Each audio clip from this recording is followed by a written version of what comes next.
Casa Editorial Lo que Importa junto a Editorial Planeta y Arauco presentan El Estado del Arte con Viviana Encina. En el episodio de hoy, el poder del cine. Conversamos con el cineasta Diego Céspedes y con el experto en cine Joel Poblete. ¿Tiene el cine algún poder?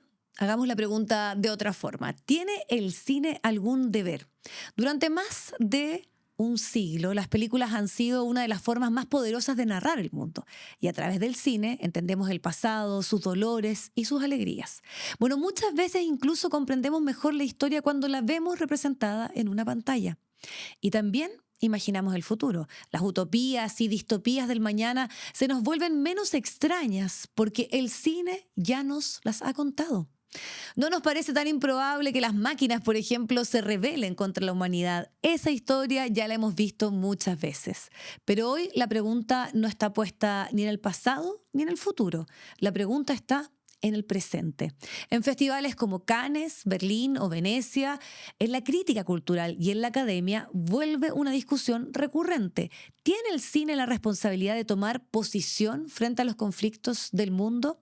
Se interpela a los directores, los actores y también a los productores. Se les pregunta si el arte debe pronunciarse frente a la guerra, la crisis climática, la desigualdad o los dilemas de la tecnología.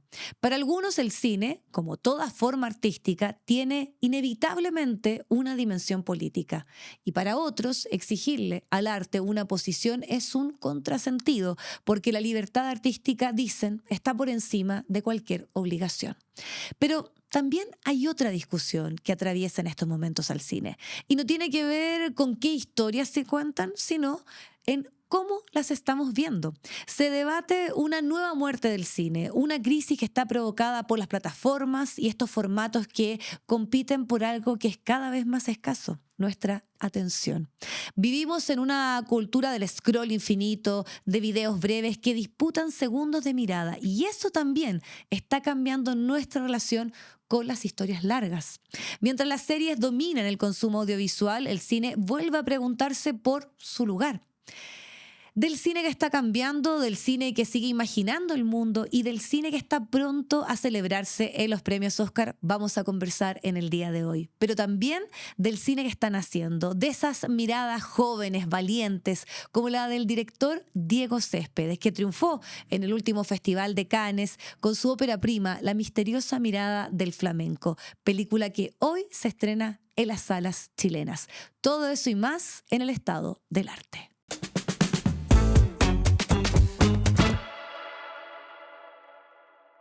Diego Céspedes, muchas gracias por acompañarnos en este primer capítulo del Estado del Arte. Es un verdadero honor poder conversar contigo y felicitaciones además por esta increíble película, La misteriosa mirada del flamenco. Gracias por estar con nosotros. Muchas gracias, el honor es mío.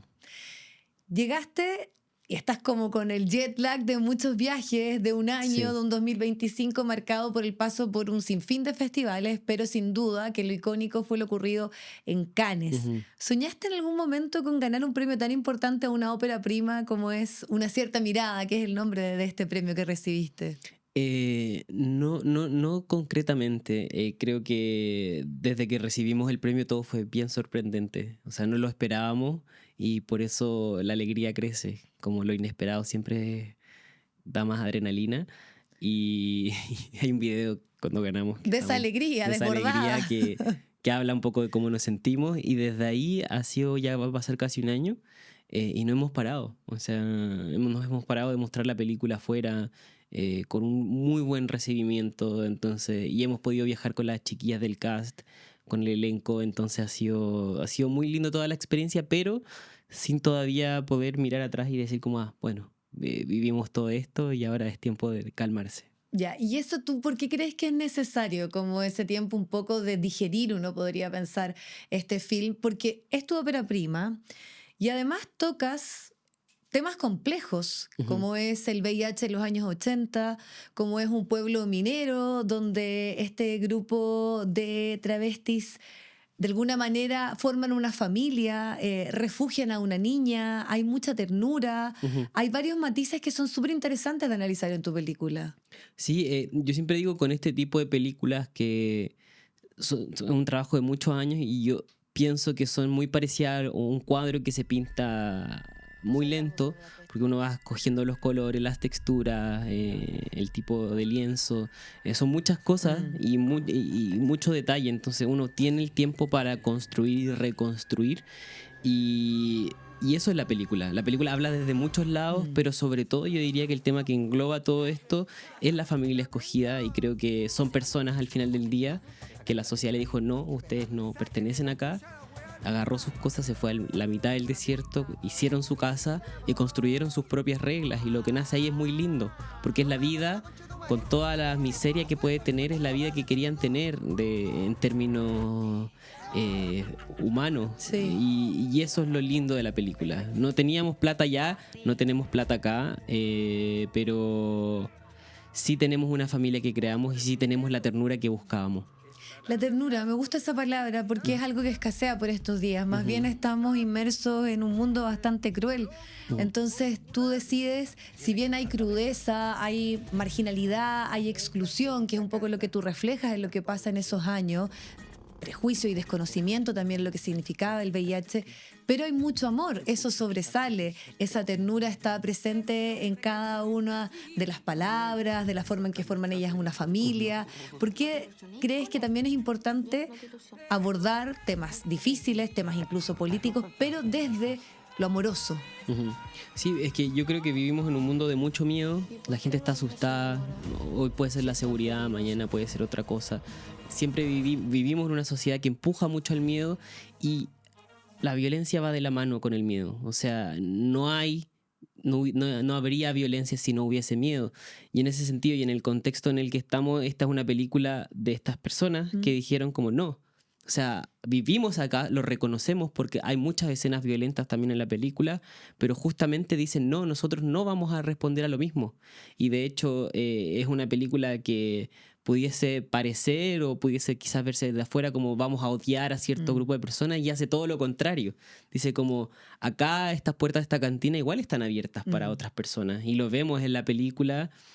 Hay gente que claramente ejerce violencia, que es, bueno, está el personaje de Giovanni, Sí. pero también están otros personajes que llegan, por ejemplo, el personaje de Clemente, que es de Luis Dubó, que cambia cuando entran de una manera muy violenta y al final dicen, bueno, tenemos también como seres humanos racionales y emocionales la capacidad de hablar, de vernos a los ojos, de construir algo mejor. Y creo que ese es el mensaje que me gusta más de la película, que no es una película que te va a decir, mira, porque tú y yo pensamos distinto, te voy a tirar la mierda en la cara, y no es así. Es una película que invita a abrazar y desde lo más disidente. Sí, me gusta ver ese tránsito de esta masculinidad que apela probablemente a elementos que en ese momento sobresalen, que es el miedo también, el temor a no saber lo que estaba ocurriendo con el VIH y la transmisión, pero que de alguna manera se van transformando a través del cariño que encuentran en este lugar, en este espacio. ¿Siempre pensaste que ese era un tema que tú ibas a profundizar como eje central? Porque podríamos habernos quedado como con los villanos, ¿no? Con seguir exacerbando ese punto, pero tú quieres más bien hablar de esos tránsitos, de esas transformaciones que por hoy también son tan necesarios. Sí, es que lo más lindo de eso, yo creo que lo más lindo es cambiar hoy. Como si uno se sumerge en la violencia, te vas a quedar ahí hasta morir. O sea, no hay salida y creo que lo que te hace salir es cuando una sociedad te abraza en las distintas formas.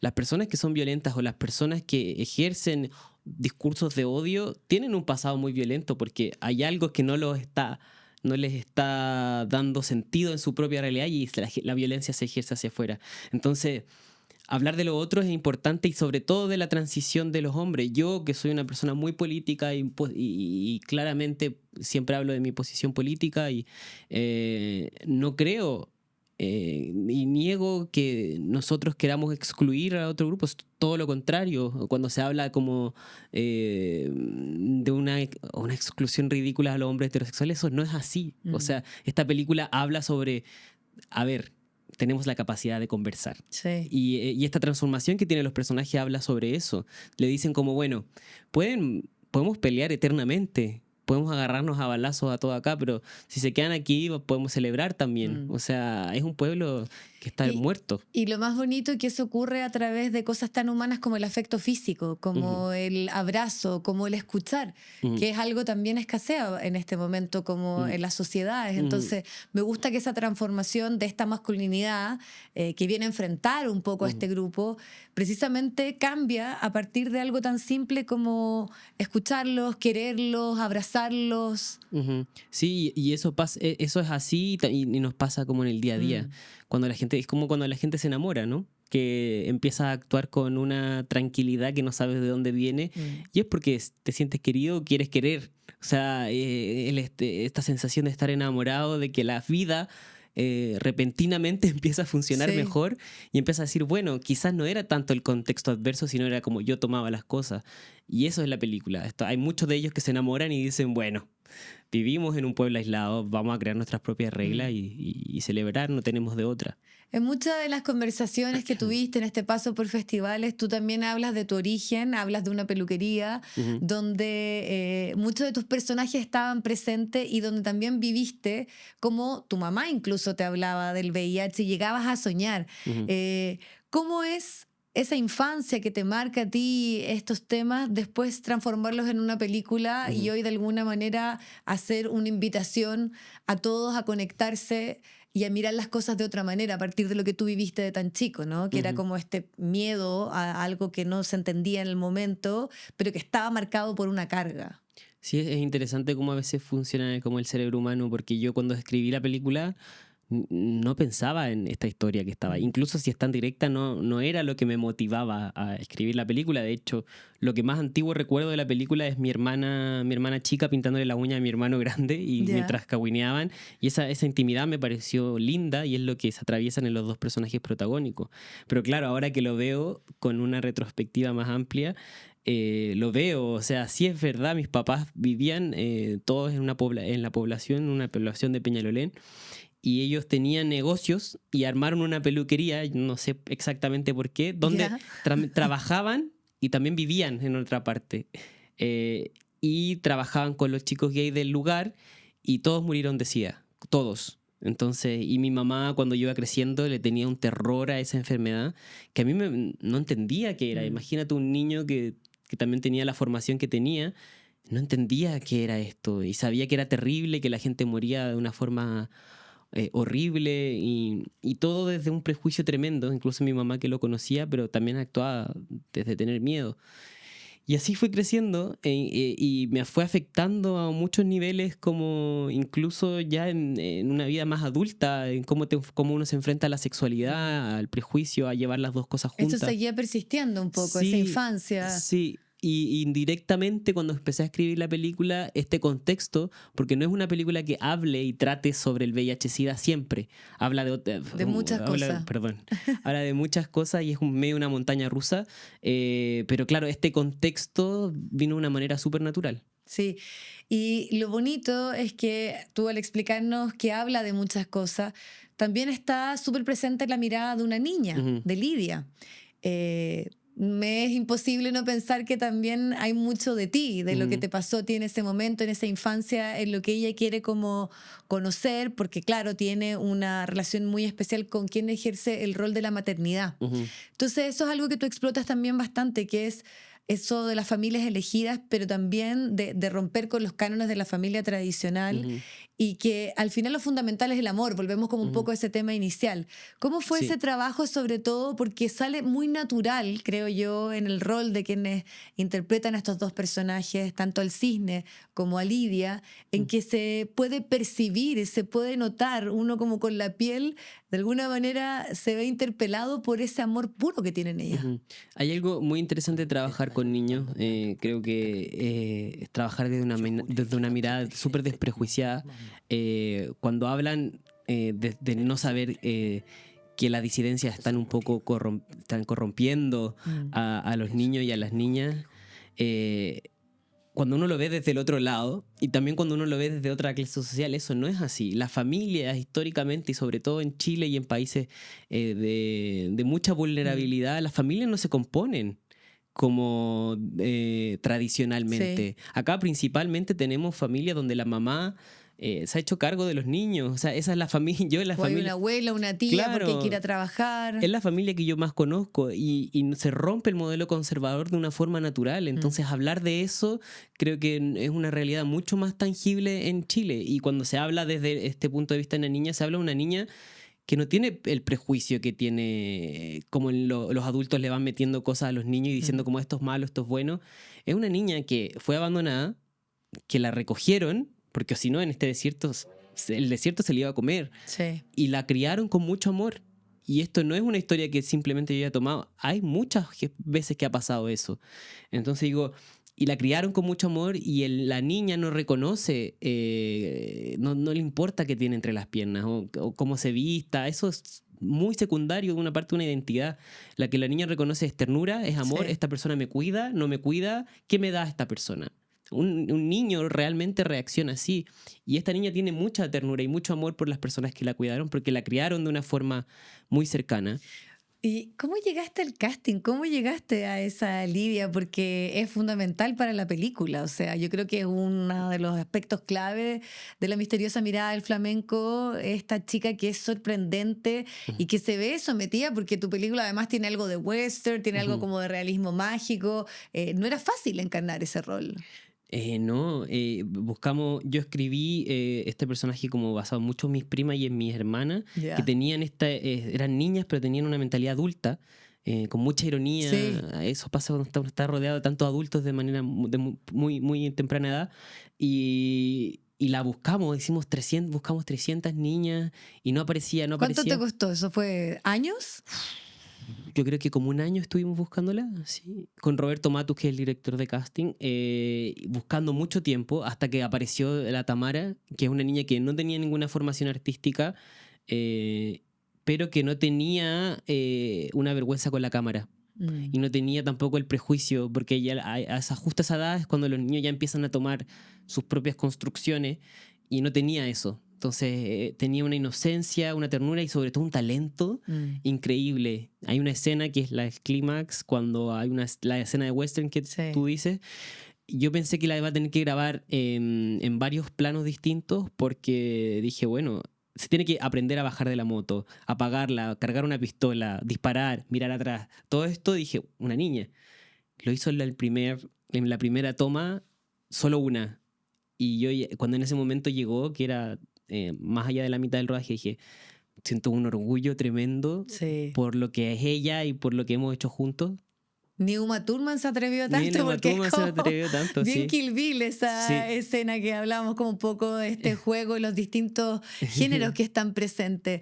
Y eso, bueno, aparte de, por eso la película que se estrena, hay que volver a insistir en aquello en el día de hoy, disponible en todas las salas. Es un deleite ver lo que puede lograr Tamara, sin además tener los conocimientos, ¿no? Desde algo como innato de lo que significa interpretar.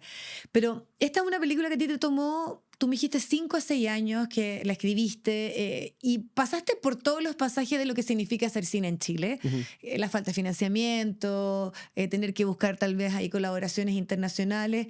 Pero hay otra cosa que tú siempre planteas, que es tu origen. Decir, yo no pertenezco a una familia donde incluso no vi cine de autor, no tenía un acceso a la cultura como pasa en muchos sectores de nuestro país. ¿Qué tan decidor crees y cómo sientes esa responsabilidad precisamente desde donde vienes a hacer cine?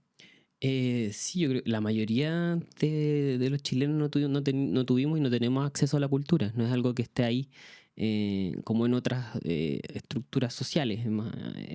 Es difícil, y yo siempre lo hablo porque no creo, sinceramente, que en este mundo tengamos que cerrar la puerta por dentro. Eso los encuentro una de las cosas más feas que hacen las personas que vienen de una clase trabajadora y llegan a tener éxito en lo que hacen. Yo no creo en eso, porque yo sí veo y reconozco mi talento, reconozco lo que he hecho, me siento muy orgulloso de eso, pero también hay políticas públicas y hay gente que te ayuda a estar ahí. Y en ese sentido, yo, por ejemplo, que vengo de ahí, si no hubiese podido tener una beca de estudio, no, o sea, no conozco el cine de autor y me pongo a... Y nos perdemos a Diego Céspedes. Y a miles de otra gente, o sea, Sí. estaría haciendo transporte escolar quizás con mi papá, no sé, que estaría bien, pero no podría contar historias, no podría hacer lo que realmente quiero. Y eso es una política pública. O sea, si ya la movilidad social en nuestro país es tan complejo, finalmente en Latinoamérica, a través de la cultura tiene un adicional. Es mucho más difícil porque Sí. efectivamente de base hay una brecha que es innegable. Ujú. Es una brecha difícil y Chile es particularmente más sectario. Es mucho más difícil traspasarla y yo por eso soy muy majadero en repetirlo como... Sí, yo siento mi historia, la siento una historia exitosa porque hago lo que me gusta, pero veo muchos otros compañeros que no lo hicieron, que podrían haber sido igual de talentosos que yo y que sí, depende de levantarse temprano todos los días y de escribir y reescribir y moverse, moverse y moverse y seguir con tus sueños. Y hay otra parte que no depende de nosotros. Y yo esa parte que no depende de nosotros me gusta que se conserve Sí. porque es una puerta que tenemos que mantener abierta. Y esa parte que no depende de uno, que finalmente tiene que ver con métodos, bueno, además las redes sociales nos invaden de esta... Sí. De esta como sensación de que al final tú todo lo puedes lograr solamente si tienes input y tienes perseverancia y eres persistente, pero no es tan así. No, eso es mentira. O sea, eso es mentira. Y hay historias de éxito y hay mucha gente que dice como, no, yo lo logré y a mí nadie, esto es lo que más se escucha, como a mí nadie me ayudó. A ver, revisemos la historia paso por paso. Aquí alguien te ayudó a, primero, que tuvieras un voto, desde tener el voto en adelante. Entonces, como que pudieras acceder a esto, que pudieras acceder a una casa, que hoy hay más igualdad en el trabajo. Un montón de cosas que sí son cosas concretas que sí te ayudaron. O sea, la gente aquí que llega a un éxito, y con éxito me refiero a hacer lo que te gusta o a tener lo que quieres tener, hay algo concreto ahí y eso se trabaja y eso es hablar y eso es empujar a que eso pase. Entonces, y lo vuelvo a decir, yo que sí siento que es una historia de éxito, vuelvo a decir que hay mucho de mí. Yo sí me levantaba temprano y sí hacía lo que tenía que hacer y soy muy cabezón, entonces voy. Pero también reconozco que, por ejemplo, y lo más básico para mí es que si yo no hubiese tenido una beca para estudiar, hubiese seguido como todo el resto de mi familia haciendo los trabajos que pueden y buen chileno sacarse la chucha todos los días, pero de otra forma. Hoy día yo me saco la chucha, pero es por lo que a mí me mueve. Y eso es lindo, y eso es lindo de ver la transformación y cómo podemos lograrlo. Creo que hablando y moviendo el discurso se puede. Sí, y esa transformación incluso puede pasar por romper con ciertos prejuicios que es al cine chileno, a las temáticas que se abordan. ¿Qué te gustaría que pasara en pos de eso que tú estás planteando respecto a tu película? Porque probablemente si a uno le dicen, mira, esta es la historia de un grupo de travestis en el norte, en los años 80, donde está el VIH como telón de fondo, pero nosotros aquí quisimos partir por lo otro, que es la ternura, el amor, el formar familia, que son los temas centrales que yo siento que están en este film. Pero ya llevar o que alguien se tenga el convencimiento de ir a ver tu película va a significar un poco un trabajo. Entonces, ¿qué te gustaría que pasara particularmente en Chile con tu película? Yo creo que tenemos que aprender cómo a conversar y entender qué pensamos distinto. O sea, yo te lo digo, ahora justo había dado una entrevista que se hizo como viral una frase que yo dije sobre que el próximo gobierno iba a ser conservador, que votamos por, en mi caso, un retroceso y algo más conservador.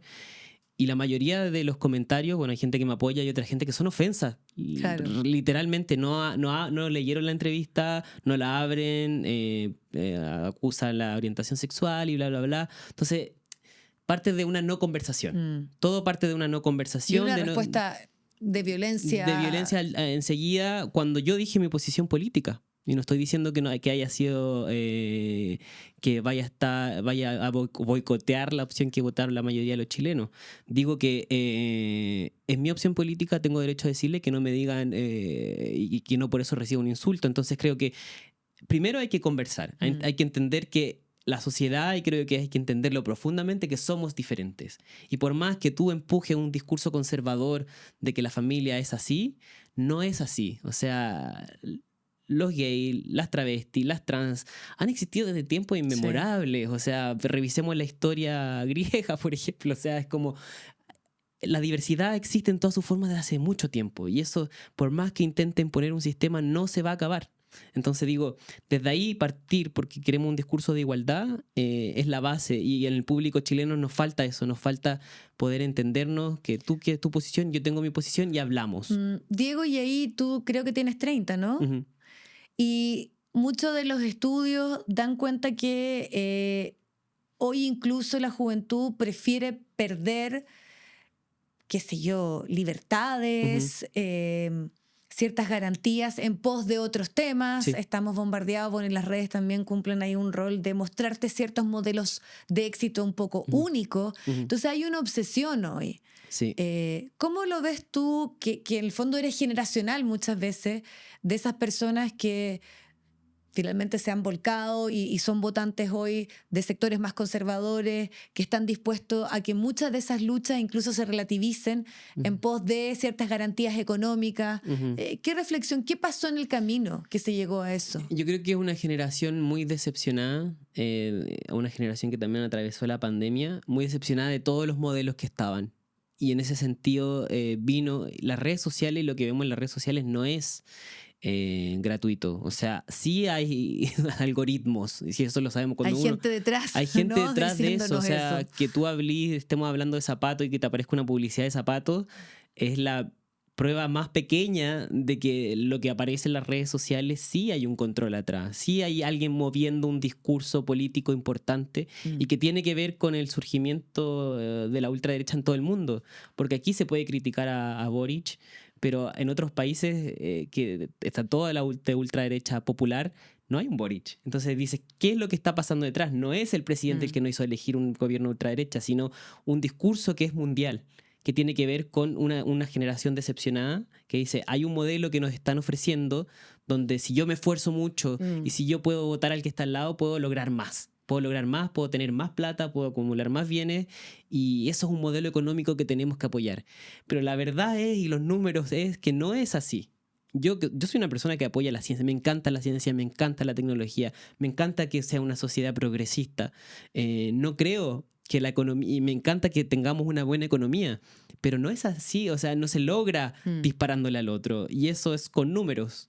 Una sociedad justa se logra equilibrado. Para que una economía sea saludable, tenemos que pensar que la gente tiene que estar en un estado de bienestar, como los modelos que más funcionan en el mundo, que son sociales democracia. Sí. Entonces decimos, a eso tenemos que apuntar y no destruirlo todo. Y es una generación joven que se decepcionó mucho, que les ofrecieron muchas cosas y que no las ven concretizadas. Entonces dice, vamos a volver a lo anterior, a un modelo conservador, vamos a volver a lo que estaba antes porque parecía que era mejor. Pero al final del día la bomba va a explotar en la cara y está explotando poco a poco. Y en ese camino también las expresiones artísticas o el poder saber que esa movilidad o ese acceso se puede generar a partir de bibliotecas, generar comunidad, qué sé yo, encuentros a través de la danza. Incluso ahora se hizo hasta viral, no sé si viste lo que pasó con Timothée Chalamet, criticando precisamente esas expresiones artísticas. Claro, él lo hacía en la ópera y además también el ballet. Pero hoy también como que la cultura tiene que dar una doble explicación de por qué es necesaria, de por qué es fundamental, por ejemplo, lo que te pasó a ti desde que llegaste a la Escuela de Cine de la Chile. ¿Qué te pasa a ti también con ese punto que es que hoy cuando vemos esas prioridades, probablemente en la última están las expresiones artísticas y la cultura? Se ve como en las últimas prioridades como de gobiernos que recortan a la cultura, pero la cultura es mucho más que eso, es más que un fondo público, que lo necesitamos, que es importante, pero es mucho más que eso. La cultura está en todas partes, o sea, no se puede tapar la cultura ni con bala, ni con alfombra, ni con lo que tú quieras, porque es la expresión humana, es expresarse, y eso sí, la expresión humana que tú y yo hablemos, generamos un discurso en conjunto, de nuevo, generamos un discurso en conjunto y eso va cambiando las cosas. No una película en sí, sino como la conversación que tenemos y después la hablamos con una tercera persona y la tercera persona dice, ah, sí, yo también quiero eso. Y esa conversación y el pensar, creo que a eso apuntamos, a que si tú ves un TikTok te van a decir lo que pensar. Si tú lees un libro y lo compartes con otra persona, va a ser totalmente distinta la experiencia. El tiempo para pensar, el tiempo para tener otras ideas es distinto a ver un TikTok que te entrega la información. Lo otro es pensar. Y ahí es donde apuntamos. Si la cultura se abre, si damos más acceso a libros, a cine, a todo tipo de cultura, al ballet, a la ópera, te hace pensar, te hace reflexionar o te hace sentir. Es estar presente, y eso es lo que hay que apoyar. Ahí me imagino que hay ciertas referencias que son tu inspiración. Tú decías, más que en el cine probablemente está en Lemebel, en su narrativa, en lo que ahí construyó, también en darle visibilidad precisamente a la diversidad sexual. Pero, ¿cuáles fueron esas películas que te marcaron y que hoy también, porque quiero señalar que tu película hay, y vuelvo a insistir, ya lo habíamos mencionado, como diversos géneros, o sea, desde la telenovela, del melodrama latino, que también está expresado un poco. Entonces yo siento que aquí hay un resumen, me imagino, de muchas cosas que tuviste, muchas cosas que leíste y que te marcaron, y que termina cerrando este ciclo de una forma maravillosa con esta película. Sí, yo no vi ninguna película de cine autor hasta entrar a la escuela, y cuando entré a la escuela me pasaba lo mismo que a todos, que decía, esto es una cosa aburrida. Una lata lenta. Es una lata lenta que no quiere nada más que mirarse al espejo. Y cuando me senté a ver, porque me obligaron a ver una película de Lucrecia Martel, que es La Ciénaga, en una clase, yo estaba al final de la sala, de la última, diciendo como, ay, me quiero ir. Y la empiezo a ver y me quedo pegado en la película y la empiezo a amar. Digo, ¿qué me está causando esta película que no tiene el modelo convencional? Yo de ver de todos los chilenos, de Harry Potter, Piratas del Caribe, Crepúsculo, todas. O sea, tú creciste con Sí, esa narrativa. O sea, no tenía otra. Y después empiezo a ver esto y digo, ¿por qué me está causando algo? Y me dejó pensando. Y desde ese momento empecé a ver mucho cine. Empecé a ver, bueno, Naomi Kawase, puros directores, Tsai Ming-liang, Apichat Chatpong. Empecé a ser muy cinéfilo. Y desde ahí sabía que habían otras narrativas para contar y llegar a otras partes del corazón y que podemos, o de la cabeza, y que podemos sentir de otra forma. Que la emoción fácil no es siempre la mejor. Que hay emociones que te dejan pensando por mucho tiempo. Y cuando entendí esa forma, me quedé ahí. Entonces tenía todas esas referencias que eran cine independiente, y después cuando hago mis películas lo que hago es que me libero un poco y dejo que mi parte inconsciente y más cinéfila lo haga. Entonces no digo como esta va a ser una referencia a, sino que digo como así yo me lo imagino, y obviamente mi imaginación está influenciada por toda esta cinefilia atrás. Diego, hagamos en este día especial que tu película llega a las salas de nuestro país un poco la invitación. ¿Cómo tú presentarías como director tu película y por qué crees que es tan necesario y relevante por estos días también? Sí, creo que es una película que es profundamente chilena, en la belleza, en la belleza del chilenismo, en la risa y en esa parte nostálgica que también tenemos, y eso hace que sea una película que te va a hacer llorar, pero te va a divertir mucho, te va a hacer reír también. Sí, ahí me quiero detener, no puedo dejar pasar antes de que cierre este capítulo, porque yo creo que además es una película donde uno se ríe a carcajadas. O sea, el humor es un elemento, porque hasta en el mayor drama está presente, y tú lo lograste eso, representar sobre todo con tus personajes de una forma increíble. El humor tenía que estar, porque apuestas, porque hablamos de la ternura, de la reflexión también más profunda, tal vez incluso política, que hay detrás de lo que ocurría en ese momento, pero todo esto está de alguna manera endulcorado a través del humor, de la risa. Sí, totalmente. No van a ver un panfleto político, si eso esperan no lo van a ver. Van a ver una película que es profundamente humana, que es gente que no tenía familia y que se construyó su propia familia.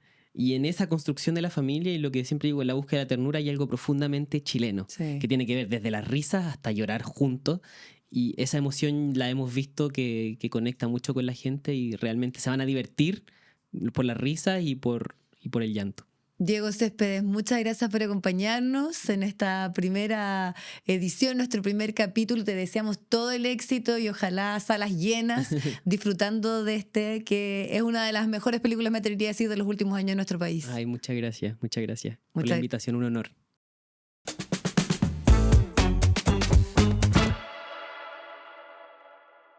Así como toda gran historia tiene un origen, muchos objetos que usamos todos los días también nacen de un árbol del sur de Chile y llegan a millones de casas en el mundo entero. En Arauco trabajamos para transformar esa materia prima renovable en soluciones que acompañan tu vida. Arauco, renovables para una vida mejor.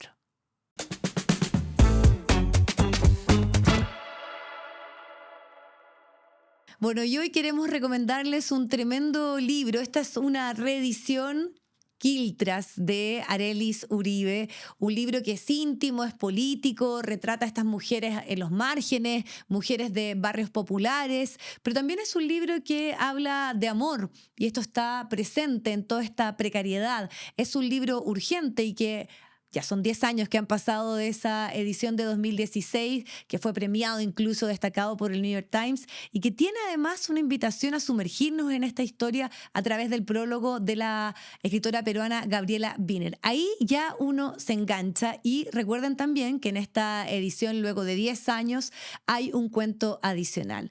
Lo encuentran en todas las plataformas digitales y también en las librerías de nuestro país, así que Quiltras es el recomendado de esta primera edición del Estado del Arte.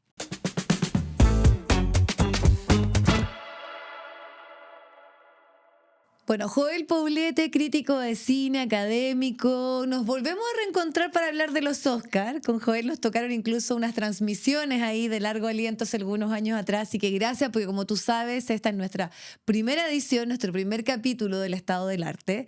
Y se acercan los Oscar. Sí, no, gracias por invitarme. Un gusto siempre estar hablando contigo ahora en este otro formato y felicitaciones por este primer programa. No, muchas gracias. Así que aquí vamos a conversar entre amigos, vamos a pelar un poco todo lo que va a pasar. Bueno, pero antes, y ya nosotros en la introducción planteábamos que este ha sido un año donde al arte y sobre todo al cine se le ha exigido desde los festivales, lo más tal vez llamativo fue lo que pasó un poco en la Berlinale, donde se le pedía a Wim Wenders que tuviera una postura clara respecto a lo que pasaba con el genocidio y con la situación en Palestina. Y ahí volvemos a un debate que es de largo aliento y de mucho tiempo. ¿Deben las expresiones artísticas tomar posturas?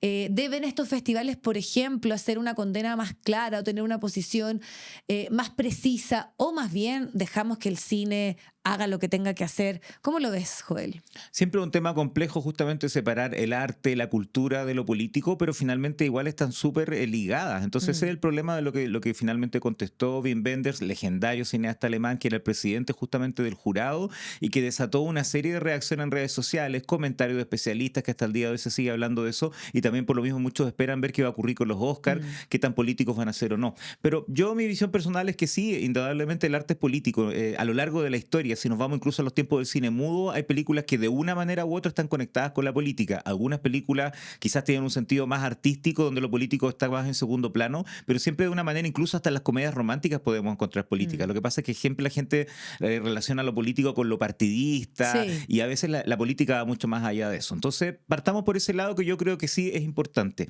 ¿Qué tanto deben pronunciarse los artistas? Ese es el tema complicado, porque también si nos vamos a revisar la historia del cine a lo largo de las décadas, ha habido momentos clave donde actores de Hollywood, por ejemplo, en la época de la lucha por los derechos civiles, se abandonaron, no necesariamente siendo afroamericanos, algunas figuras muy relevantes. Estuvo un momento el tema del macartismo, las listas negras, donde había que decir si eras comunista o no, uno acusando. Entonces, la política igual ha teñido también lo que es Hollywood. En el caso del cine europeo, con mayor razón, siempre se espera y se supone que el cine es mucho más político, más abierto y hay más libertades. Y justamente quizás eso es lo que le jugó en contra a Wim Wenders, porque además el Festival de Berlín en particular, a lo largo de su historia, uno de los festivales más políticos. Más políticos. Sí. En varias de sus decisiones, cuando entregan su premio principal, el Oso de Oro, a lo largo de la historia, se ha premiado esas películas que la gente, de hecho, no eran de tanta calidad artística, pero justamente la temática que abordaba se la premió por un tema de contexto político. Y además, y lo que también quizás es más grave en esta situación, es que el Festival de Berlín sí tomó una posición, por ejemplo, en el tema de la guerra entre Ucrania y Rusia. Entonces, eso es lo que se le cuestionó un poco cuando se le pregunta a Wim Wenders por qué el Festival de Berlín sí asumió esta posición clara de manifestar una opinión en esos conflictos por qué en el caso de Gaza, lo que estaba ocurriendo entre Israel y Palestina, no tenía una opinión más fija. Entonces Claro. ahí justamente Bender contesta que no hay que mezclar, que el arte no tiene que mezclarse con lo político, y ahí quedó a la grande y hasta el día de hoy, como digo, le ha jugado en contra, Sí. mucha gente lo ha cuestionado, se nos cayó un ídolo, decían mucho, y es algo que a lo que no tenemos que ir acostumbrando y que sigue pasando con actores, con actrices, sobre todo ahora en esta era de las redes sociales, de la globalización, de tantas cosas que están ocurriendo. Es muy fácil que alguien que tú admires mucho por su lado artístico se te caiga por sus opiniones o por lo que pasa con ellos en la vida privada. Ya, Entonces ahí complejo. es complejo, estamos hablando de una exigencia y un debate que me parece que también es súper válido respecto a posiciones anteriores que habían tenido, por ejemplo, la situación de Ucrania. Pero si hemos visto en el último tiempo, en razón de lo que estamos hablando, una caída estrepitosa, yo diría que es la de Timothée Chalamet, sin duda, al momento de pronunciarse respecto a la ópera, al ballet. Y ahí también algunos decían, bueno, pero por eso lo vamos a censurar, por eso puede que no se gane el Oscar. Entiendo que había cerrado antes un poco el tema de las nominaciones. ¿Tú crees que eso es una injerencia directa, por ejemplo, en que él no gane el Oscar, o esto ya estaba definido desde antes? Hay muchas divisiones de opiniones en las redes al respecto. Yo soy de la opinión de que no debería afectarles. De partida, estamos jugando una actuación en términos artísticos que yo creo que es notable lo que él realiza en la película. Yo sé que hay gente que no le gusta, también las redes sociales en estos días a raíz de sus declaraciones y el revuelo que han causado. Mucha gente ha dicho, nunca me gustó este actor, Sí, no le encuentro ni ahora una nadie le gracia. Yo encuentro que sí, uno de los actores más talentosos de su generación, Ya. como que se le ha cuestionado. Yo encontré terrible lo que dijo, tampoco es el fin del mundo, pero Sí, claro, claro. que un artista diga eso, aunque sea una opinión a la pasada, una conversación con otro colega, así como casi entre amigos, de todas maneras ¿Cuál es queda la mal. finalidad de él No tiene, también? no tiene mayor sentido, y como se ha dicho también, su mamá y su hermana también bailaban ballet. Él también ha mostrado una afinidad con el mundo del arte anteriormente. Entonces, al margen de... Pero no se lo comió un poco el personaje, tal vez. Algunos El de acusan Martin que eso. Supreme, como que en esta lógica de tener que jugar un poco a una persona que es incorrecta, que dice cosas que no son las adecuadas, tal vez tomó ese impulso sin saber las Lo han consecuencias. acusado bastante claramente. de eso, que la campaña en particular de esta película, Martin Supreme, que obviamente él tiene un rol muy avasallador, Sí. que no le importa lo que tenga que los obstáculos que tengan que cruzar con tal de lograr lo que él quiere. No le importa a veces sus seres queridos dejándolo de lado. Entonces, ella es muy fanfarrón, es muy obsesivo, y el personaje que él interpreta también lo ha trasladado un poco a la campaña. Algunos dicen que ha estado actuando, algunos dicen que la vida real es así y que estábamos todos engañados, y que en el fondo el joven que era tan sensible, encantador, era un fanfarrón, y lo acusan de cómo anda con una Kardashian. Bueno, lo han acusado de miles de cosas, pero lo que yo sí quiero decir que me llama la atención es que, como tú decías, claro, la votación de los Oscars, curiosamente o no tan curiosamente, cerraba justo ese jueves. Las declaraciones de él son del 21 de febrero. Esa conversación ya estaba disponible, pero no había causado revuelo, y de repente justo el día antes que cierran las votaciones al Oscar, porque esto empezó a salir como las últimas horas del miércoles en Ya. redes sociales, el jueves cerraba, entonces queda como justo al filo. Algunos están acusando de que no es casual, o sea, nadie va a disfrazar que las declaraciones de él fueron pésimas, y que está justificadísima la reacción que ha tenido, sobre todo el mundo de la ópera, del ballet, el mundo de la cultura en general, a lo largo de todas las latitudes, pero en particular me parece curioso que salga en esos momentos. Yo no sé si alcanza a influir Si o no. hay una intencionalidad, es lo que tú Yo creo que alguien pones como duda, como pregunta. Claro, porque si la entrevista estaba desde el 21 y eso lo dijo en su momento, porque justo sale ahí. Yo creo Ya, que pero eso es también, aparte. Joel, aquí lo que no estaba tal vez en los planes era la respuesta contundente de todos los teatros del mundo. Que ha sido muy bonito y ha Sí. ayudado justamente, que yo creo que sí, al mundo y al público le importa. Son espacios, hay que recordar también otra cosa y sensible, por la cual también a la gente le ha molestado mucho, son áreas que fueron muy afectadas durante Sí. la pandemia, sobre todo el mundo de la ópera y del ballet, el mundo del teatro, con el cual también está conectado Chalamet.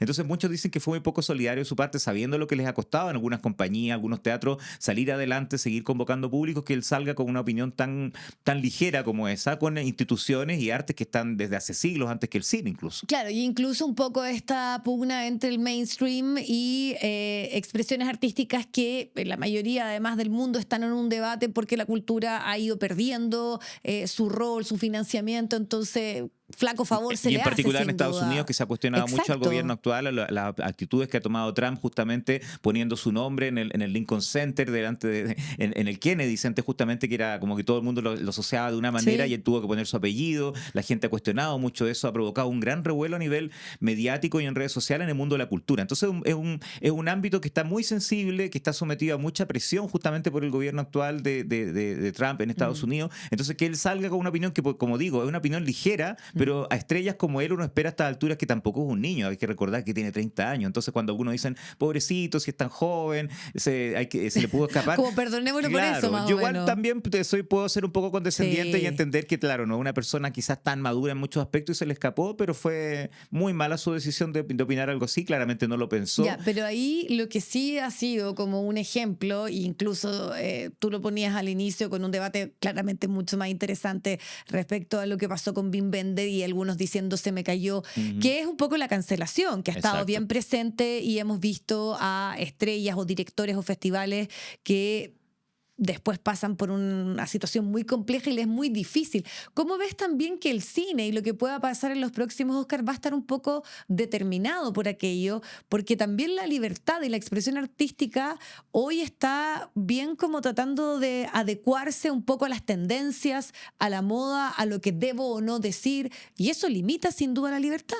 Yo creo que va a ser bastante decisivo lo que pase en los Oscars. Recordemos que el año pasado el tema de Gaza todavía estaba en la palestra y Sí. se esperaba que iba a ser una edición de los Oscars muy política y finalmente la mayoría se quejó de que al final fue todo muy políticamente correcto, casi ninguno de los ganadores aludió a temas políticos o aludió a la guerra. Eso llamó mucho la atención, pero yo creo... Con suerte un pin. Claro, totalmente, pero sí a nivel de declaración de alguien que sube a decir algo, creo que hubo un par de menciones y nada más que eso. Pero yo creo que ahora va a ser distinto, porque por un lado tenemos los conflictos bélicos, todo lo que está ocurriendo, pero además la posición que estaba tomando Trump, lo que ha estado ocurriendo a nivel mundial con sus decisiones, ha sido muy cuestionado y los ataques también, como digo, a la comunidad artística. Entonces yo creo que el mundo del arte y de la cultura en general se está un poco resentido con todo lo que está ocurriendo y yo creo que es la ocasión para que esto se transparente y aprovechen esta gran vitrina que es el Oscar finalmente. Ahora, si no ocurriera nada me sorprendería porque sería muy extraño que 2 años seguidos en tiempos tan políticos como los que estamos viviendo no se pronuncie nadie de las personas que vaya a ganar un premio o incluso en la conducción justamente quien tampoco se aluda algo al respecto. Ya, tú dices que Debería ser. debería ser. Sobre todo, por ejemplo, si la gran favorita a ganar mejor película, que es Una batalla tras otra, de Paul Thomas Anderson, gane, porque es una película que aborda una de las problemáticas actuales de Estados Unidos, que es la persecución a los migrantes. Es una película que incluso se filmó antes de la llegada de Trump, por eso que es tan llamativo, ¿no? Estas como milicias, en las cuales está también Leonardo DiCaprio. Entonces, ¿qué pasa con un director como él o un Sean Penn, que puede también ser el triunfador en la categoría de mejor actor secundario? O sea, tú dices ahí, el mundo está expectante que ellos digan algo, sobre todo en el caso de lo que aborda esta película. Yo creo que sí, sobre todo en el caso de que ganara Sean Penn, que es una figura que siempre ha estado muy conectada con los ideales políticos, con unas opiniones bastante radicales, con figuras que él ha apoyado. Si es que él gana, hay una posibilidad, porque hay que decir que este Oscar este año está bastante más entretenido que otras ocasiones. Hay algunos ¿por premios qué? que están muy seguros, pero por ejemplo los premios de actuación, que casi todos los años ganan lo mismo. El año Sí. pasado, que eran Culkin se ganó todos los premios mejor secundario, entonces cuando ya ganó ya era cantado. Este año solamente hay una de las nominadas en las 4 categorías, Jessie Buckley, justamente por Hamnet, que se ha ganado todo. Sería rarísimo que no se ganara ahora el premio de mejor actriz, pero las otras categorías están todas muy peleadas. Pero supongamos que Sean Penn ganara, que por lo menos para mí es mi favorito en la categoría. Mío también, concordamos sí, ahí. concordamos en eso. Bueno, si él ganara, se esperaría que pudiera haber una alusión política. En el caso de Paul Thomas Anderson, si gana, lo que es casi seguro, director, porque película es verdad que es la gran favorita para ganar y es mi apuesta también personal, pero ahí lo vamos a hablar también, que Sinners, Pecadores, ha estado por los palos entrando de poco, además de que es la película más nominada, que no es menor, claramente. Pero Paul Thomas Anderson, a pesar de que sus películas a veces ha manifestado una crítica a la sociedad estadounidense o a la sociedad en general, y esta película en particular, por mucho que sea un thriller, que tenga elementos de acción, casi de aventura, incluso, igual como tú dices, hay un contexto político fuerte, cómo se trata a los migrantes, como tú dices, estas milicias, el tema de ciertas figuras de las altas esferas de Estados Unidos que en las sombras tienen como estas organizaciones secretas. Claro, esto es como supremacistas blancos, Claro, finalmente. entonces todo esto finalmente está cuestionando muchas cosas, por mucho que sea en un contexto de una película más de género, como entretención en el fondo. Y eso yo creo que podría ser que para quizás Paul Thomas Anderson, que es un cineasta que ha sido de ideas políticas, pero no tanto de expresarlas, yo no sé si él sale a agradecer el premio y va a aludir directamente a eso. Yo creo que va a preferir que su película hable por eso, y yo creo que a él le interesa otro tema que no es político, pero que es importante para él y que lo ha dicho en sus discursos cuando le ha tocado ganar, la relevancia de que vayamos a ver las películas al cine, de que no dejemos de ir a recurrir a las historias que se cuentan en la pantalla grande. Yo creo que sabe más por ese lado. Pero uno tampoco es adivino ni tenemos una bolita de cristal, estamos logrando lo que puede acá pasar, por supuesto. Claro, nos entretiene mucho, pero no sabemos lo que va a ocurrir. Pero es eso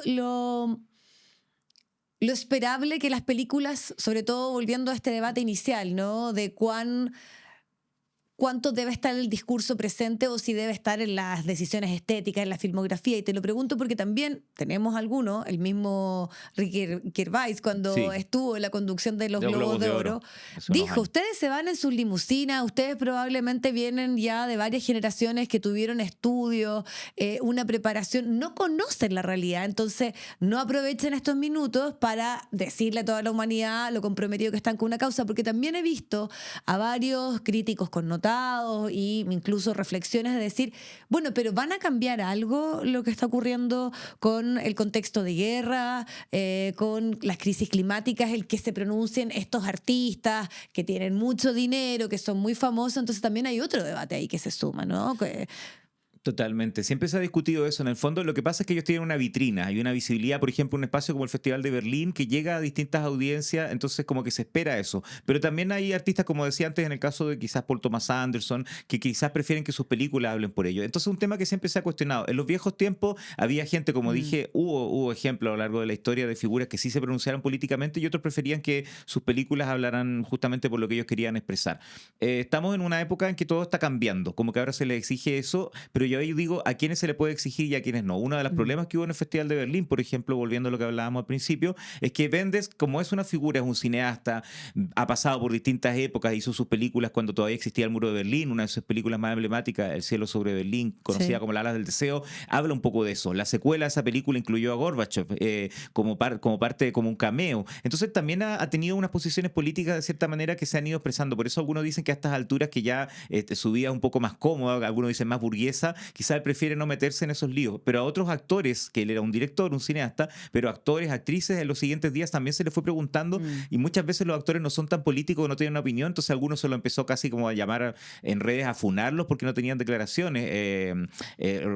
Rupert Grint, el actor Ya. famoso por las películas de Harry Potter, por su el rol de Ron, por ejemplo, él nunca ha sido muy político. También le preguntaron por eso a otros actores y no todos tuvieron opinión. Entonces yo digo, a todos les van a empezar en cada conferencia de prensa a preguntar por el tema político, es complejo. Bueno, El mismo mismo Pedro Ethan Pascal el Hawke. año pasado, bueno, Ethan Hawke, sí. Sí. Sí, y yo iba a decir Pedro Pascal lo que pasó el año pasado en el Festival de Cannes, cuando él presentó esta película Eddington, que era una Sí. sátira en el fondo de la sociedad estadounidense, que también aludía de cierta manera De al Ari gobierno de Aster, Trump, sí. justamente con Joaquin Phoenix y la Emma Stone. Y te acuerdas, era la primera vez que Pedro Pascal tenía una película en competencia oficial en el Festival de Cannes, entonces él estaba un poco cauto y le preguntan por Trump y cómo va a cambiar las cosas con Sí. Trump. Entonces él se descolocó un poco, contestó, no contestó totalmente y algunos dijeron que había sido demasiado cauto, incluso amarillo, como se dice ahora en Chile, como que Exacto.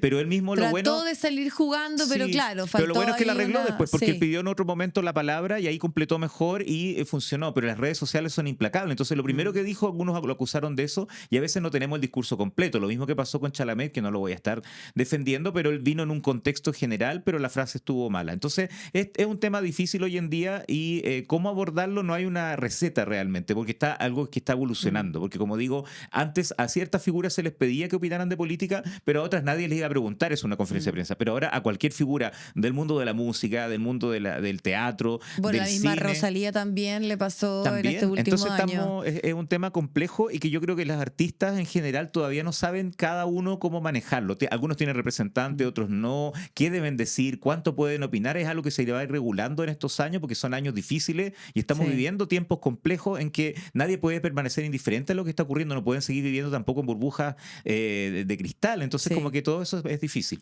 Yo concuerdo que efectivamente estamos en una situación y el contexto de alguna manera amerita, sobre todo cuando hay, por ejemplo, el caso de Wim Wenders, una filmografía que de alguna manera ha tenido cierta una posición clara, o lo que pasó con otras condenas que fueron mucho más explícitas en el caso de la última Berlinale por la situación en Gaza. Pero de alguna manera, toda esta conversación que hemos tenido, Joel, ha estado marcado por las redes, ¿ah? Que las queremos, por ejemplo, cuando es un espacio para poder conversar como el que Sí. nosotros estamos aprovechando, pero son hoy, sin duda, una de las complejidades que tiene que enfrentar el cine.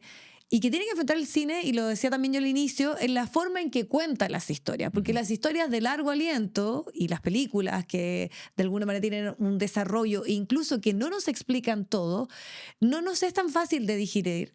Y algunos dicen, bueno, esto es a causa del scroll, a causa del streaming, sobre todo de los thrillers policiales, en los cuales tú en un capítulo de 30 minutos pasan muchas cosas. ¿Qué ocurre también? Y cómo esto ha estado o no en el debate, por ejemplo, de los premios y va a marcar o no los Oscars, porque en general las películas de los Oscars todas son bastante largas. Estamos hablando de 3 horas en promedio.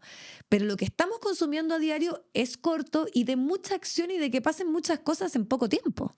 Totalmente. Es que bueno, tampoco es una novedad lo que decimos, pero claramente cada vez se está constatando más el cambio de los hábitos de consumo de la gente que quiere ver cine.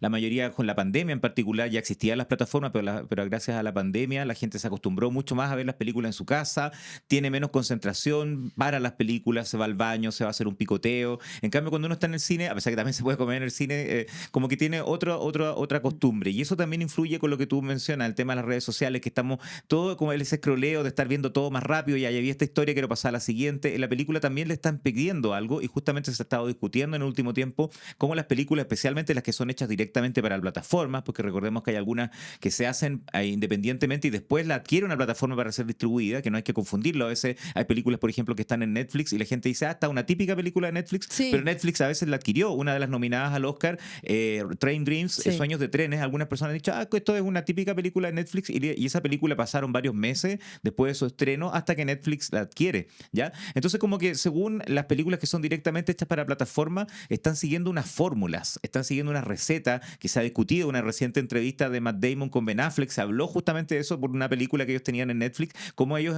que son, a pesar de que todavía, para algunos son todavía jóvenes, pero ya tienen sus años, ya rondan los 50 y tanto, entonces tampoco son unos 20añeros, entonces ellos ya han visto cómo han ido evolucionando el cine en las últimas décadas y ellos pueden decir que se dan cuenta de que ahora las películas te exigen que en cierto momento hay un instante de impacto, hay una escena de acción a los tantos minutos, Claro, ellos entonces se sigue como argumentaban una que esto se receta. ha ido adelantando, que ahora como que la exigencia es que eso pase en los primeros 20 minutos. Porque si no la por el gente como que streaming, deja sí. botada la película y cambia y te cambias a otra Y te vas a plataforma o otra. te pongas a ver otra película. Entonces eso es un riesgo y esto también influye, como digo, en la forma en que la gente consume, en la forma en que la gente se relaciona con estas películas tan largas que tú estabas diciendo que la mayoría, claro, son 2 Nos horas y estamos media. atrofiando en nuestra capacidad de atención y de cómo ver y de cómo valorar, porque en el fondo al cine le pasó cuando apareció la televisión en los 60, le pasó en los 80 con los videos que íbamos a arrendar, bueno, la llegada del streaming, pero yo creo que lo de nuestra capacidad de atención y las redes sociales ha sido súper como Sin duda. disruptivo,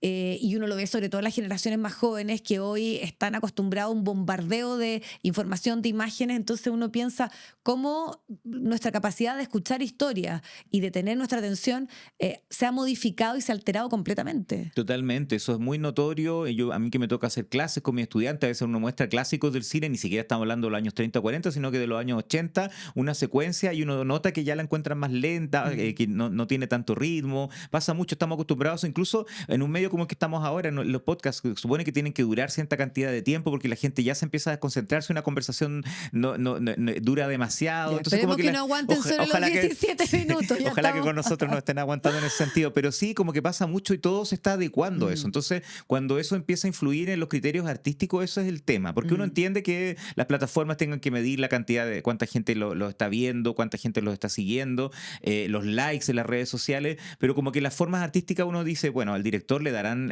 cierta libertad para no tener que adecuarse tanto a eso. Vamos a ver por cuánto dura. Hay directores que tienen libertad total, como justamente Paul Thomas Anderson, que es uno de los directores que toma sus propias decisiones, que tiene en el pasado, él lo ha contado en entrevistas, su primera película, los productores le hicieron lo que quisieron con su película, no lo dejaron postular los festivales que él quería, y de ahí en adelante él ha tenido una independencia y un respeto dentro del mundo de la industria que lo dejan hacer lo que quiere, y hay muchos cineastas que lo pueden hacer, pero hay otros que quizás piensan que como están partiendo tienen que adecuarse un poco a las reglas del consumo actual. Entonces estamos también en un terreno que está evolucionando mucho y que yo espero que no llegue ese momento en que todos los criterios artísticos tengan que ceñirse justamente a estos criterios de consumo y esta cosa de la instantaneidad tan rápida que se requiere. Pero hay una relación en que muchas de esas películas de directores tal vez más connotados o con mayor trayectoria son especialmente largas como una respuesta a esta excesiva como lógica de que tienen que pasar muchas cosas en poco tiempo? Yo creo que en particular no, Ya. porque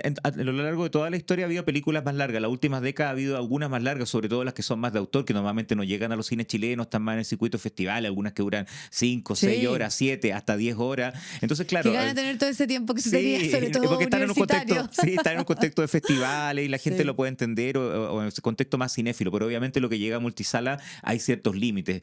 Pero sin ir más lejos, la película que se ha estado dando en estos días, la versión de Kill Bill, como realmente la quiso Claro. Tarantino, son casi 5 horas. Sí. Fue una apuesta, algunos decían que quizás la distribuidora se estaba arriesgando mucho con traerla, porque la gente justamente ya ha visto la película, la conocen en 2 partes, entonces iba a querer la gente ir a verla, probablemente iba a durar una semana, ya está como en su tercera semana en cartelera, a pesar que son casi 5 horas y la gente lo ha disfrutado, en redes sociales ha habido buenos comentarios. Es un ejemplo aislado, por supuesto no van a llegar ahora todas las películas de 5 horas, pero eso demuestra que igual se puede hacer. Ahora, lo que tú comentabas, si quizás esto es una respuesta, yo no creo, yo creo que simplemente los directores se ha dado la coincidencia en los últimos años que están haciéndolo así, son criterios de ellos. Varias de las películas, en algunos casos se justifica y en otros casos algunas de las películas favoritas de esta temporada de los Oscars que están nominadas, algunos dicen que les sobran varios minutos. El Agente Secreto, por ejemplo, la mayoría la ha maravillado, pero algunos encuentran que la duración de 2 horas 20 que tiene por ahí quizás no era tan necesaria y se pudo acortar un poco. También lo han opinado con el caso incluso de Sinners. Hay situaciones Pero en El las que Agente pasa. Secreto también, a quienes la han visto, sabrán que es una película que no te resuelve todo. Exacto. Y ahí también el director, que además está apostando porque está nominada a Mejor Película y podría ser un hito, no lo tiene tan fácil, sabemos, para el cine brasileño, con Sebastiana, que está convertida en una estrella de las redes Sebastiana, una sociales. revelación Una verdadera impresionante. revelación, un hit. Sí. Bueno, y hay todo un trabajo de memoria y de temas que tal vez no fueron tan trabajados por Brasil, como se ocurrió con el cine chileno y argentino, Totalmente, y qué respecto bueno, a la dictadura. Exacto, y qué bueno lo que tú mencionas también del tema de que no se resuelva todo. Eso en las plataformas la gente está muy acostumbrada y a lo largo también de la historia del cine hay películas que no se resuelven, que no tienen o un final feliz o no tienen un final claro, y hay gente que se siente estafada. En los cines a veces las multisalas pasa, pero con mayor razón en las plataformas, porque como ellos ya están pagando por las plataformas, la están viendo cómodamente en su casa las películas. ¿Cómo me vas a dejar así? Claro, me deja sin un final y eso los cinéfilos sabemos que es algo que puede ocurrir y que a veces en algunos casos es fascinante. Algunas de las Obvio. grandes películas de David Lynch no se entiende totalmente qué pasa, no tiene una resolución y sin embargo son fascinantes. Sí. Pero claro, el público también con este tema del consumo actual que queremos que nos satisfagan como clientes en el fondo, queremos que nos den las cosas resueltas. Entonces eso les molesta y es también un tema que está ligado al consumo como tú comentabas. Sí, qué peligroso es eso. Joel, pero acá, como estamos en la antesala y tú eres un crítico de larga trayectoria también y muy respetado, no te voy a dejar pasar que por lo menos me digas tu favorito o quiénes deberían ganar en las categorías más importantes. Yo creo que una de las más obvias es lo que pueda pasar a Mejor Actriz con Jessie Buckley, ¿no? Sí, ahí está En cantado, Hamlet. totalmente, sí. Yo me habría gustado quizás otras actrices que me gustaban mucho que no están nominadas, así que sí. ¿Quién yo te creo gustaba que y no me está? gustaba mucho la Jennifer Lawrence, que yo no siempre soy Mátate, fanático amor. de ella, pero Mátate Amor, que es una película que no es para todos los gustos, es divisoria, es incómoda, es molesta, pero la actuación de ella yo creo que lo dio todo, Sí. ella realmente en todos los Debería haber aspectos. estado Debería nominada. estar nominada, quizás no ganar porque Jessie Buckley iba a seguir ganando de todas maneras, pero creo que era una actuación muy, muy, muy potente. Todavía no he podido ver la película, la voy a ver en estos últimos días antes del Oscar, la de Rose Byrne, que dicen que está increíble, que la actuación de ella es muy buena. Algunos dicen que es una apuesta bien interesante, pero claro, todo el mundo se va por el lado de Jessie Buckley, así que ahí yo creo que tú y yo estamos de acuerdo. En que no va a haber gran No, sorpresa y exactamente. probablemente ya, como ha sido la lógica en todas las últimas premiaciones, ella triunfa ahí. Sí. Pero una categoría que está interesante también es Mejor Actor de Reparto. Sí. Sean Penn, por lo menos para mí, debiese ganar. No sé cómo lo ves tú. Estoy de acuerdo. O sea, sí, como siempre en estos premios hay que decir que una cosa es lo que le gustaría a uno y otra es lo que uno cree que puede ocurrir. Claro. A mí lo que me gustaría es que gane Sean Penn y tiene altas posibilidades porque justamente en los últimos días ganó en los BAFTA, ganó en los premios Actor Awards, como se llama ahora los premios que antes conocíamos como los SAG. Entonces tiene posibilidades, pero también hay que decir que hay gente que lo encuentra pesado, que le cae mal, hay otros actores más simpáticos con roles más entrañables. También influye mucho, aunque uno lo encuentre un poco ridículo. Uno tiene que juzgar la calidad de la actuación, pero a veces qué tan simpático político o qué tanto uno puede empatizar con los personajes influye mucho.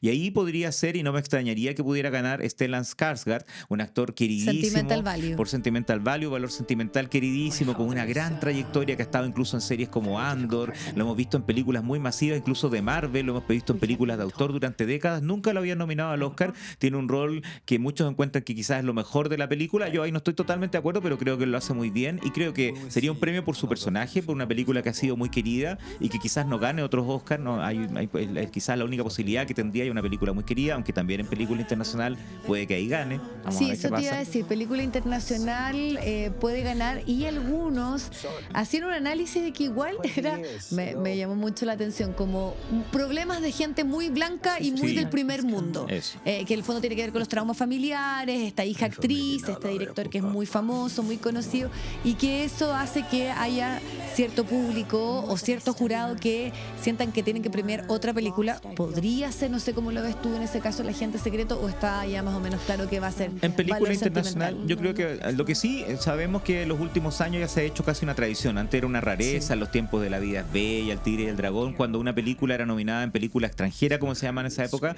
y en mejor película. En cambio, ahora ya se ha vuelto una tradición, e incluso en caso de Parasite logramos un hito que hasta ahora no ha sido igualado y probablemente va a pasar mucho tiempo antes que ocurra, que ganara tanto en película internacional, extranjera, como en mejor película. Fue un hito.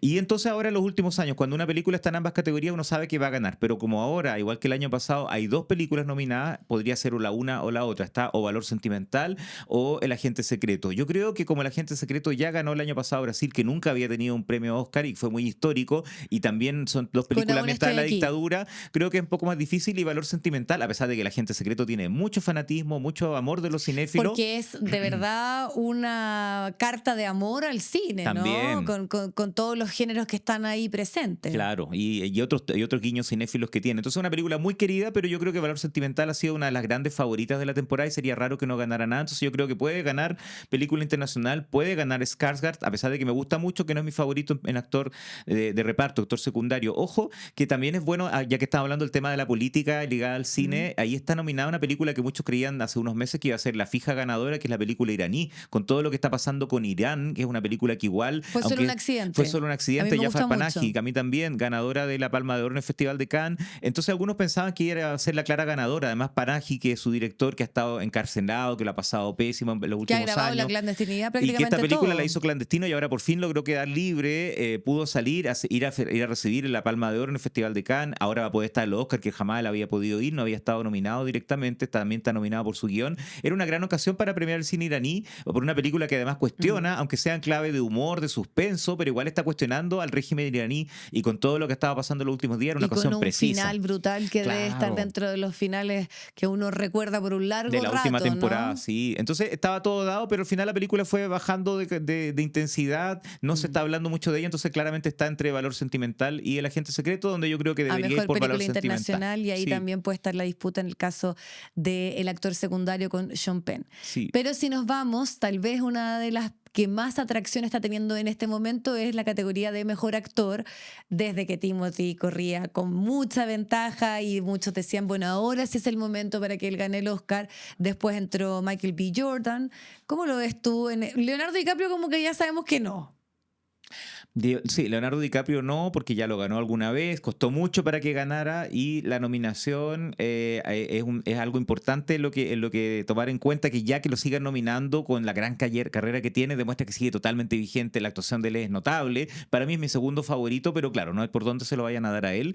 Yo creo que Ethan Hawke, también hay que decirlo, que la película no se vio en cine, pero sí se ha podido ver en plataforma, su película Blue Moon, dirigido por Richard Linklater, es una actuación notable, muy distinta a lo que estamos acostumbrados a ver de él, una actuación muy para actores, pero no es tan masiva, es un papel quizás con el cual la gente no empatice tanto, por lo tanto es muy difícil. Ahí dejamos descartado a DiCaprio, dejamos descartado a Ethan Hawke y nos estarían quedando o Wagner Moura o el que se ha ido subiendo por los palos en los últimos días, que es Michael B. Jordan. Y el favorito que tú decías era Timothée Chalamet, que a mí, si juzgamos entre las 5 actuaciones, sinceramente, al margen de que a la gente ahora le caiga mal Chalamet, que estén enojados y todo, yo creo que es una gran interpretación, un personaje que no es agradable, es pesado, exagerado, es obsesivo, como todo lo que dijimos antes, y eso molesta, pero al mismo tiempo está tan bien actuado, tiene una cosa física también como psicológica, tan bien desarrollado su personaje, que quizás algunos dicen es él en la vida real. Bueno, no lo sé, pero por lo menos lo que estamos viendo en pantalla es distinto de lo que vimos de él en Call Me By Your Name o el año pasado haciendo Bob Dylan. Así que para mí sería el favorito. Pero como tú mencionabas, Michael B. Jordan ha ido subiendo, hay varias razones a su favor, está en la película favorita, o sea, más que favorita, porque la favorita sigue siendo Una batalla tras otra, la película más nominada, que combatió un hito, un récord, al ser la película más nominada en la historia de los Oscars con sus 16 nominaciones, Pecadores, Sinners. A mí personalmente no me gustó, hay gente que yo sé que lo encuentra impresionante, de partida porque haga dos personajes, eso ya que debería ser una catapulta a que te den un premio, pero yo creo que hay actuaciones de gemelos y actuaciones de gemelos, y aquí personalmente yo encontré que no marcó mucho diferencia entre un personaje y otro, más allá del vestuario, no encontré que profundizara mucho en eso. Él está súper bien, es un actor que me gustó en Creed, me gustó como antagonista en Black Panther, él es un buen actor, la gente que lo veía en la serie de Wire también lo recuerda con cariño, entonces es bonito, pero si hay que premiarlo por la actuación, yo no lo premiaría, pero entiendo que está en una película que es clave, hay muchos afroamericanos en el rubro de los actores, se apoya mucho eso, pero yo creo que para la gente que piensa que porque haya ganado el Actor Award de mejor elenco y el mejor actor, eso significa que vaya a ganar el Oscar, no lo tengo tan seguro. Yo creo que va a tener muchos Oscars en áreas técnicas, artísticas, pero no sé si él va a ganar por eso, a pesar de que sin duda es la gran amenaza que tiene Chalamet y que se lo podría quitar, pero yo no sé qué tan claro sea. Recordemos también que en el Actor Award el año pasado ganó Conclave, que no ganó mejor película, porque es el premio del elenco. Y en el pasado hay grandes películas famosas con elenco afroamericanos que han ganado y que no pasó en los Oscars. Black Panther sin duda ganó el premio de los actores, Talentos Ocultos, que también estaba nominada al Oscar en su momento con elenco afroamericano también, y no pasó. Así que no creo que ocurra. Ya, y en razón del tiempo, Sinner, ¿le gana una batalla tras otra o es indiscutible que gana mejor película? No, yo creo que gana mejor película una batalla tras otra y director también. Y si no fuera a ocurrir y ganara Sinner, de todas maneras Paul Thomas Anderson, como decíamos antes, va a ganar porque es su momento, ha tenido grandes películas en el pasado, nunca le habían dado el Oscar y es el momento. Así que esperemos, yo voy a estar cruzando hasta último momento los dedos sin mirar en menos Pecadores, porque es una película muy entretenida, muy lograda, muy ingeniosa, así que yo eso le reconozco todos sus logros y creo que se va a ir con unos cuantos Oscars, pero personalmente yo voy a seguir apostando por una batalla tras otra. Yo también, ahí está mi favorita. Crucemos los dedos. Como siempre, muchas gracias, Joel. Bueno, y nos vemos post-Oscar. Ojalá, pues. Gracias ahí nos por vemos. Un gusto. acompañarnos. Muchas gracias, que estés bien. Bueno, muchas gracias por acompañarnos en este primer episodio. Estamos muy contentos porque sabemos que hablar de expresiones artísticas, de cultura, es algo súper necesario y queríamos también que acá existiera un espacio. Pero tenemos varias invitaciones que hacerle. A seguirnos y a conocer nuestro sitio web, loqueimporta.cl. Ahí se pueden hacer socios, hay distintas categorías. Lo van a pasar muy bien sabiendo qué cosas pueden ahí tener al ser socio de esta casa editorial. Pero también en nuestras redes sociales, Lo que Importa Chile, ahí estamos en Instagram, tenemos TikTok también, así que viralicen, comenten, háganos sugerencias, díganos si les gustó el programa, también a quiénes les gustaría que estuviéramos acá para generar conversación, encuentro y comunidad, que eso es lo que está de fondo de toda esta casa editorial y en especial de este programa El Estado del Arte, así que nos vemos pronto y muchas gracias. El Estado del Arte fue presentado por Casa Editorial Lo que Importa, dirección ejecutiva Daniel Matamala, producción general Paulina Barrales, todo junto a Arauco y Editorial Planeta.